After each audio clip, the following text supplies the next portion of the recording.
हिंदी साहित्य दीप या YouTube चॅनलवर तुम्हा सर्वांचं खूप खूप स्वागत. मित्रांनो, तुम्ही नवीन असाल तर हिंदी साहित्य दीप या YouTube चॅनलला सबस्क्राईब करा.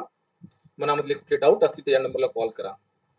अशासकीय अनुदानित वरिष्ठ महाविद्यालयामध्ये सहाय्यक प्राध्यापक, असिस्टंट प्रोफेसर पदांच्या तब्बल 5,012 जागा.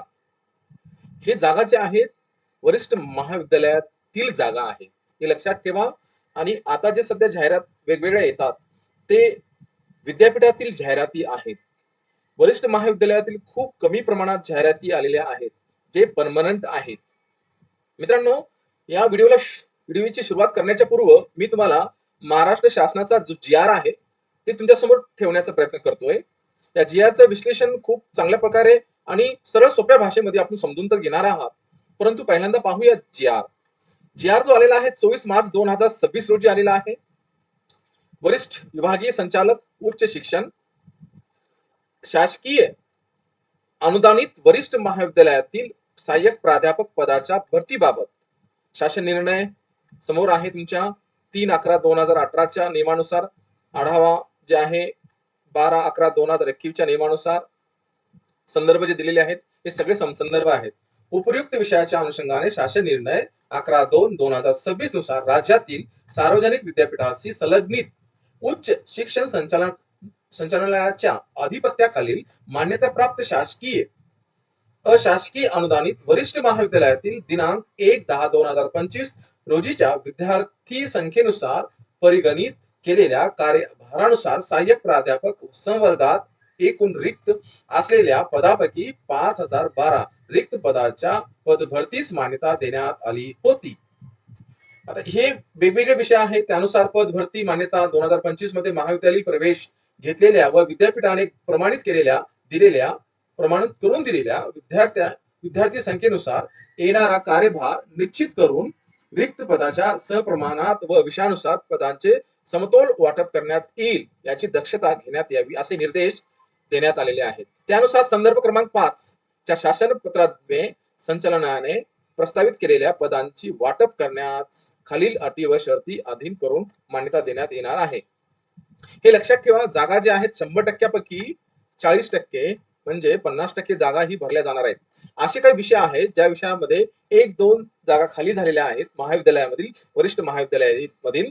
ती जागा त्या 50% मध्ये येतील का हा खूप मोठा प्रश्न सगळ्यांच्या समोर आहे. हे लक्षात ठेवा. ज्यांच्या 3-3 4-4 जागा खाली झालेल्या आहेत अशा विषयासाठी जागा 100% भरल्या जातील.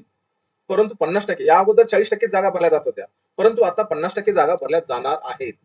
हे लक्षात ठेवा. या जी आरचं पूर्ण विश्लेषण जे आहे हा जी आर आहे या पूर्ण जी आरचं विश्लेषण जे आहे आपण आपल्या सरळ सोप्या भाषेमध्ये समजून घेणार आहात. 24/3/2026 11:49 जी आर आलेला आहे. प्रशिक्षण संचालक उच्च शिक्षण विभाग पुणे. जर ज्यांना जी आर पाहिजे असेल तर मी इंस्टाग्राम टेलिग्रामची माझी लिंक मी माझ्या व्हिडिओच्या डिस्क्रिप्शन बॉक्स मध्ये ठेवणार आहे. तिथून तुम्ही जॉईन होऊ शकता आणि हा जी आर तुम्हाला मी पाठवून देईन. याला सरळ सोप्या भाषेमध्ये आपण पाहूया. मित्रांनो, हिंदी साहित्य दीप या YouTube चॅनलवर आपल्या चॅनलवर तुमचं मनापासून स्वागत आहे. सेट नेट किंवा पीएचडी करत असलेले विद्यार्थी किंवा करणार असलेले विद्यार्थी यांच्यासाठी ही खूप मोठी सुवर्ण संधी मानू शकता. रात्रंदिवस काम करून अभ्यास करून काम करून कष्ट करून विषयाचा साहित्याचा अभ्यास करून आणि आज तीच बहुप्रतीक्षित सुवर्ण संधी अखेर तुमच्या समोर चालून आलेली आहे. मित्रांनो, तुमच्या या सर्व मेहनतीचे फळ मिळण्याची वेळ आता जवळ आलेली आहे. मी 100% मानू शकतो. संस्थेवर तुम्हाला माहिती आहे की किती पैसे लागतात याची जाणीव आहे. परंतु UGCच्या नियमानुसार 60-20-20 यानी की 100 जे नियम दिलेले आहेत त्याच्याविषयी मी एक व्हिडिओ माझ्या YouTube चॅनलवर टाकलेला आहे. हे सगळ्याला नियम माहिती आहेत. त्यामध्ये इंटरव्ह्यू पण आहे. त्यामध्ये तुमचं शैक्षणिक आणि संशोधनात्मक यांचे पण खूप मार्क दिलेले आहेत. एक्सपिरियन्सचे मार्क दिलेले आहेत.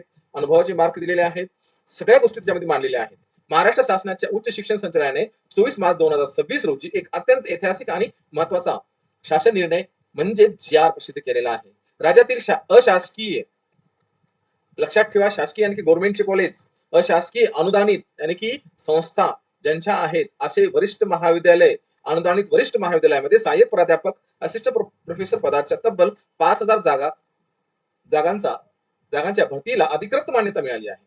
आजच्या या व्हिडिओमध्ये आपण अत्यंत सोप्या आणि सरळ भाषेमध्ये त्या GRचं काय आहे ते नेमकं पाहणार आहात.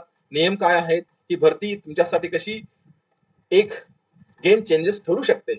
त्यामुळे हा व्हिडिओ तुम्ही शेवटपर्यंत नक्की पहा आणि व्हिडिओ आवडला तर आपल्या मित्रांना पण पाठवा. मित्रांनो, सर्वात आधी आपण समजून घेऊया ही पदे कशी आणि कुठे भरली जाणार आहेत. उच्च शिक्षण संचालनालयाच्या आधिपत्याखालील राज्यातील सार्वजनिक विद्यापीठातील संलग्न असलेल्या शासकीय अनुदानित वरिष्ठ महाविद्यालयासाठी आहे. आता तुमच्या मनात प्रश्न निर्माण होईल की असे की 5012 जागा कशा ठरवण्यात आल्या आहेत. तर शासनाने अत्यंत स्पष्टपणे लिहिले आहे किंवा स्पष्ट केलेले आहे की 1 ऑक्टोबर 2025 रोजी महाविद्यालयामध्ये असलेल्या प्रत्यक्ष विद्यार्थी संख्येच्या आधारावर हा नियम घेण्यात आला आहे. या विद्यार्थी संख्येनुसार जो काही कार्यभार वर्कलोड निर्माण होतो त्यानुसार या रिक्त जागा या पदांना मान्यता देण्यात आलेली आहे. आता तुम्हाला समजेल की हा वर्कलोड कसा निर्माण होतो. त्यासाठी किती CSBच्या पोस्ट ऑलरेडी त्या महाविद्यालयामध्ये असल्या पाहिजेत तरच एक जागा क्रिएट होऊ शकते. याच्यासाठी मी एक सेपरेट व्हिडिओ बनणार आहे, लक्षात ठेवा. परंतु एवढं तर मी निश्चित सांगेल की 3 CSB वरले जर विद्यार्थी तिथे काम करत असतील तर एक जागा तिथे 100% भरली जाऊ शकते. याचा अर्थ की त्यांचा वर्कलोड जो आहे 17 ते 21च्या मध्ये असला पाहिजे तरच एक जागा तिथे भरली जाऊ शकते. खऱ्या अर्थाने विद्यार्थ्यांची संख्या आणि तिथे प्राध्यापक नितांत गरज आहे तिथेच ती पदभार किंवा जागा भरली जाणार आहे. पारदर्शकता आणि आरक्षण कसं लागू होऊ शकतं. कुठल्याही पदभरतीमध्ये पारदर्शकता असणे खूप गरजेचे असते. या GR मध्ये अत्यंत कडक अटी आणि शर्ती घालण्यात आल्या आहेत. सगळ्यात महत्वाचं म्हणजे सर्व संस्था आणि महाविद्यालयांना यांची आरक्षण बिंदू नियमावली रोस्टर तयार करून ती सक्षम अधिकाऱ्याकडून प्रमाणित करून घेणे बंधनकारक केले आहे. तसेच विद्यापीठाच्या मागासवर्गीय कक्षाने या बिंदू नियमावलीमध्ये सामाजिक आरक्षणासोबत समांतर आरक्षण प्रमाणित करून देणे बंधनकारक राहील. समांतर आरक्षण म्हणजे काय, हा प्रश्न तुमच्या मनामध्ये आलाच असेल. तर यामध्ये महिला, दिव्यांग आणि अनाथ उमेदवारासाठी असलेल्या राखीव जागांचा समावेश होतो. या आरक्षणाची स्पष्ट आकडेवारी जाहिरातीमध्ये दर्शविणे सक्तीचे करण्यात आलेले आहे. त्यामुळे कुणावरही अन्याय होणार नाही याची पूर्ण काळजी या निर्णयात घेण्यात आलेली आहे. पदभरतीचे 2 सुवर्ण नियम काय असतील. आता आपण GR विषयी सर्वात महत्वाचे 2 मुद्दे मी तुम्हाला सांगणार आहे जे ऐकून तुम्हाला नक्कीच दिलासा भेटेल. एक नियम पहिला, अनेक महाविद्यालयामध्ये असे काही विषय असतात जेथे एकही शिक्षक या प्राध्यापक सध्या कार्यरत नसतो. शासनाने स्पष्ट निर्देश दिलेले आहेत की ज्या विषयाला एकही शिक्षक नाही मात्र तेथे पदांची आवश्यकता आहे अशा विषयाच्या भरतीला प्रथम प्राधान्य दिले जाईल. आपण उदाहरणाद्वारे समजून घेऊया. जर एखाद्या महाविद्यालयात हिंदी साहित्याचा या हिंदी विषयाचा किंवा दुसऱ्या एखाद्या विषयाचा एकही प्राध्यापक नसेल तर ती जागा आधी भरली जाईल. नियम दुसरा, पदभरतीसाठी पदे प्रस्तावित करताना प्रत्येक विषयासाठी जेवढे पदे मंजूर दिलेली आहे या मंजूर केले आहेत त्यापैकी किमान 50% पदे भरली जातील. अशाच पद्धतीने प्रस्ताव शासनाकडे पाठवावेत. याचा अर्थ असा की भरती प्रक्रिया नावापुरतीच न राहता ती व्यापक स्वरूपात होणार आहे. जबाबदारीने कालमर्यादा काय आवश्यकता आहे. मित्रांनो, बऱ्याचदा भरती प्रक्रिया रेंगाळते अशी आपली तक्रार असते, पण इथे शासनाने एक अतिशय सकारात्मक पाऊल उचललेले आहे. ही संपूर्ण भरती प्रक्रिया विहित केलेल्या सर्व निकषानुसार आणि आरक्षणाचे काटेकोर पालन करून होत आहे. यांची संपूर्ण जबाबदारी विभागीय संचालक आणि विद्यापीठाच्या अधिकाऱ्यावर निश्चित करण्यात आली आहे. आणि सर्व महत्वाची ओळ GR च्या शेवटी आहे. ही पदभरतीची कारवाई काल मर्यादेत टाइम लिमिट राबविण्यात येईल यांची दक्षता घ्यावी असे स्पष्ट निर्देश आहेत. म्हणजेच ही प्रक्रिया लवकरात लवकर आणि वेळेवर पूर्ण होण्याची क्षमता आहे.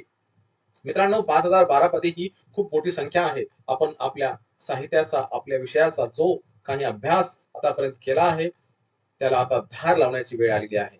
निराशा झटकून मुलाखतीची इंटरव्ह्यूची तयारी सुरू करा. आपले विषय ज्ञान, सादरीकरण कौशल्य, आत्मविश्वास वाढवण्यावर भर द्या. जर तुम्ही जो संघर्ष केला आहे ते जागरण केले आहे त्या प्रत्येक क्षणाची चीज होण्यासाठी आता आपली वेळ आलेली आहे. स्वतःवर विश्वास ठेवा.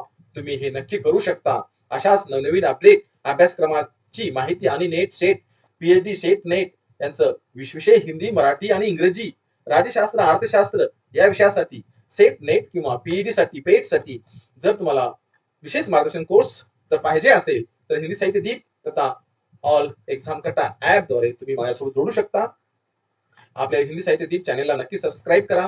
हा व्हिडिओ तुम्हाला आवडला असेल तर तुम्ही पाहून मित्रांसोबत शेअर करा, जेणेकरून त्यांच्यासोबत ही सकारात्मक बातमी पोहोचेल. आणि तुमच्या शंका असतील तर खाली कमेंट्स बॉक्समध्ये नक्की टाका. धन्यवाद. भेटूया पुढच्या व्हिडिओमध्ये एक नवीन ऊर्जेसह. खूप खूप आभार.